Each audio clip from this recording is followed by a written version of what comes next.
स्वागत है आपका जिज्ञासा यूट्यूब चैनल में। आज के इन्फॉर्मेटिव वीडियोज़ की सीरीज़ में हम जानेंगे एग्रीकल्चर इनकम पे टैक्स। यूजुअली हम लोग ये सुनते हैं कि एग्रीकल्चर इनकम इंडिया में टैक्स फ्री है, तो क्या ये वास्तव में टैक्स फ्री है या इसके कोई और भी पहलू हैं? आज हम जानेंगे उसी के बारे में। देखिए, एग्रीकल्चर इनकम वैसे तो इंडिया में टैक्स फ्री है, एग्जेम्प्ट है, पर जैसा कि हम सब जानते हैं कि इनकम टैक्स में आय के 5 सोर्स माने गए हैं: salary, house property, capital gain, business profession and other source.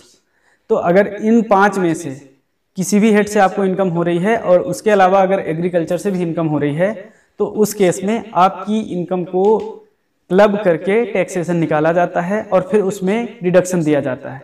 तो इस चीज़ को हम बोलते हैं स्कीम ऑफ पार्शियल इंटीग्रेशन में। आज के वीडियो में हम जानेंगे कि स्कीम ऑफ पार्शियल इंटीग्रेशन कैसे लगाई जाती है, किस तरह इसका टैक्स इम्प्लीकेशन होता है और किस तरह स्कीम ऑफ पार्शियल इंटीग्रेशन के कारण एग्रीकल्चर इनकम में भी टैक्स का थोड़ा सा बर्डन पड़ता है।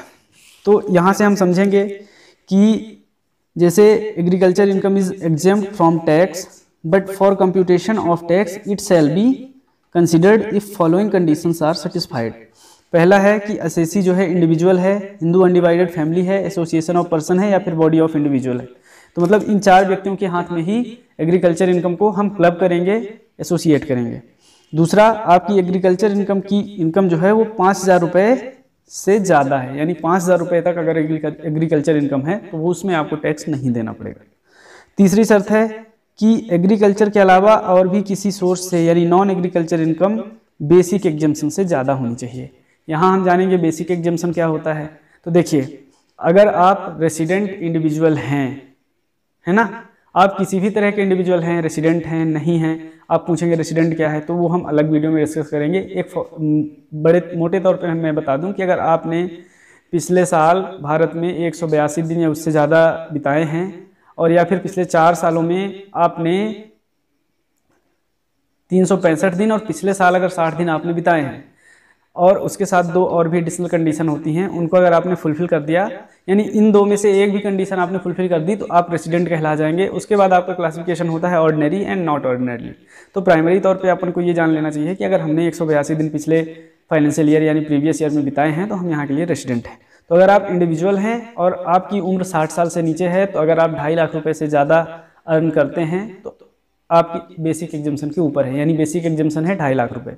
आपकी उम्र अगर 60 साल से ज़्यादा और 80 साल से कम है तो और आप एक रेसिडेंट इंडिविजुअल हैं तो आपकी लिए बेसिक एग्जम्पशन हो जाएगी 3 लाख रुपए। और अगर आपकी उम्र 80 साल से ऊपर है तो आप सुपर सीनियर सिटीजन कहलाएंगे और रेसिडेंट हैं, तो उस केस में आपके लिए बेसिक एग्जम्पशन हो जाएगा 5 लाख रुपए। तो अगर इन इनकम के ऊपर आपकी इनकम है और आपको you must be an individual for being a resident, senior citizen and super senior citizen other than individual. If you are Hindu undivided family, still you can enjoy a benefit of basic exemption.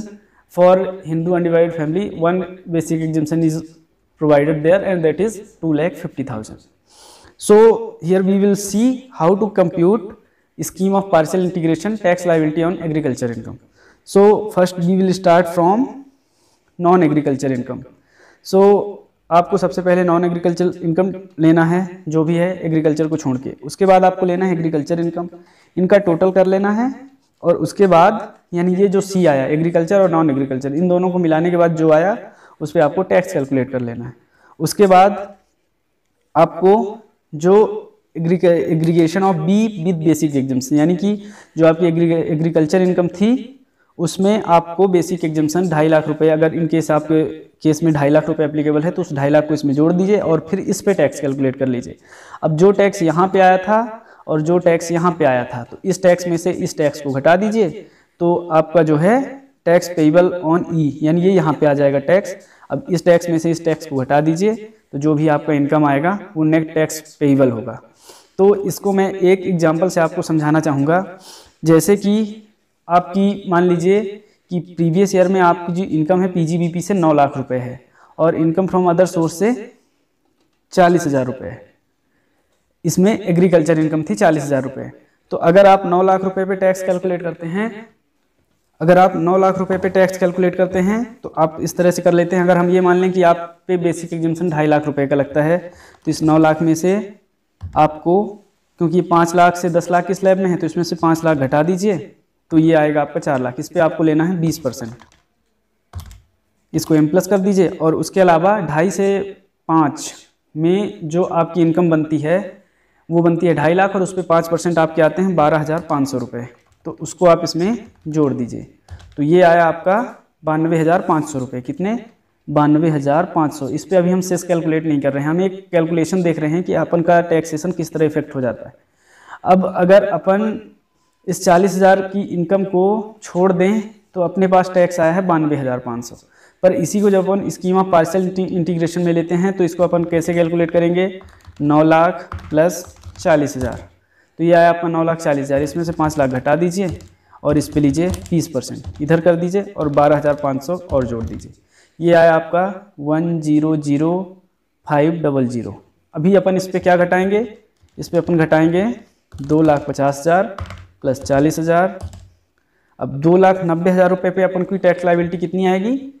इसमें से अपन घटाएंगे 2,50,000 रुपये। 2,90,000 minus 2,50,000। अब इस पे अपन लेंगे 0.05, तो ये अपन का आएगा 2,000 रुपये। ठीक, तो अपना आया था 1,05,000। अब इसमें से अपन 2,000 रुपये घटा देते, तो अपन को कितना इनकम आएगा इस केस में? अपने को टैक्स बनेगा 101,500 माइनस 2,000, तो अपन को टैक्स बन रहा है 99,500।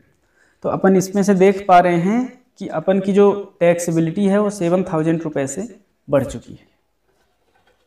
तो इस तरह हम देख सकते हैं कि जब scheme of partial integration apply की जाती है तो उस केस में टैक्स अपन को 7,000 रुपये ज़्यादा चुकाना पड़ रहा है। तो अगर आपके पास एग्रीकल्चर इनकम और उसके अलावा अदर सोर्स से भी इनकम है तो इस केस में एग्रीकल्चर इनकम कंप्लीटली एग्जेम्प्ट नहीं होती है। आज की वीडियो के लिए इतना ही। आगे की वीडियो में हम जानेंगे कि रेसिडेंशियल स्टेटस क्या होता है, बेसिक एग्जाम्पशन क्या होता है, इन सब के बारे में। तब तक के लिए बने रहिए हमारे साथ। धन्यवाद।